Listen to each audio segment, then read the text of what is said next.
అని అన్న బెల్ట్ తీసుకొని కొట్టడానికి వచ్చింది. నా షాపుని కొట్టకురా, నేను కొట్టినా కొట్టుకుంటా, పెట్టినా పెట్టుకుంటా, నా షాపు మీద నువ్వు చెయ్యొద్దు అనేసి దొబ్బాడు. దొబ్బినా కూడా ఆగలేదు అన్న, మనోజ్ అన్న ఆగలేదు. దానివల్ల ప్రశాంత్ దెబ్బ కొట్టిండు. అన్న సార్ ఏంటంటే కొట్టొద్దు నా షాపు, నేను భయం పెట్టుకుంటా, కొట్టకురా అన్నాడు. ఇద్దరు దానివల్ల ఇక ఆ షాపు గురించి ఏదంతా గొడవ, తండ్రి కొడుకులు నెట్టుకున్నారు.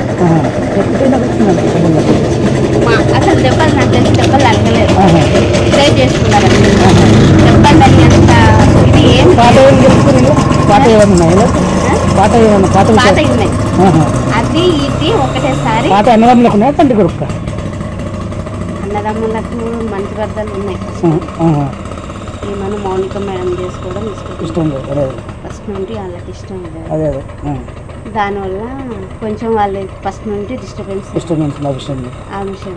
ఎవరికో బాబు ఉన్నాడు, ఆల్రెడీ బాబు ఉన్నాడు కాబట్టి వాళ్ళకి ఇష్టం లేదు.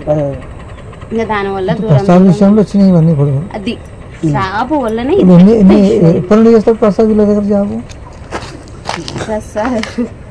ప్రసాద్ జాబ్ వాడు 6 సంవత్సరాలు 4 సంవత్సరాలు హైదరాబాద్ కాదు సార్ దగ్గర. ఇంట్లో ఎవరెవరు ఉన్నారు? మనోజ్ అన్నుండు, మౌనిక ముందు, అమ్ముండు, ముగ్గురు. సార్ లేడా? మార్నింగ్ మేడం వచ్చా, ప్రసన్న మేడం వచ్చింది కదా,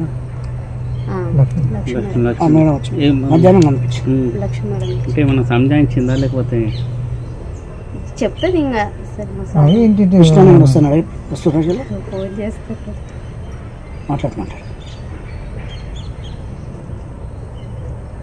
అన్న నా ఫోన్ అందరి ఫోన్ హ్యాండ్ ఓవర్ చేసుకున్నాడు, కానీ నా మీద నమ్మకం ఎక్కువ. నా ఫోన్ ఒక్కటే హ్యాండ్ ఓవర్ చేసుకున్నాడు.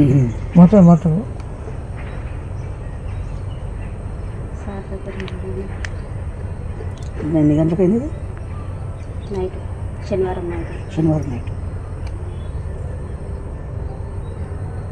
అంతేనా? ఇక్కడ ఇంకా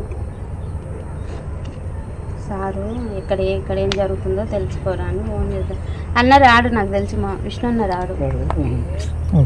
కానీ ఈయన భయం ఏంటంటే, విష్ణు అన్న ఏంటంటే సారు మీద చెయ్యేసిన ఎవరన్నా ఏమన్నా అన్న ఒప్పుకోడు. ప్రాణం తండ్రి కొడుకు, పెద్ద కొడుకు చెయ్యేసిండు. అందుకని డాడీని ముట్టుకుంటావా అని కోపం ఉంటుంది అన్నకు, అంతే తప్ప. మొన్న వచ్చారు, టపాకాయలు కాల్చారు, పాపకు 1,00,000 రూపాయలు చేతిలో పెట్టాడు, మంచిగా ఉన్నారు. మనోజ్ అన్న పాపం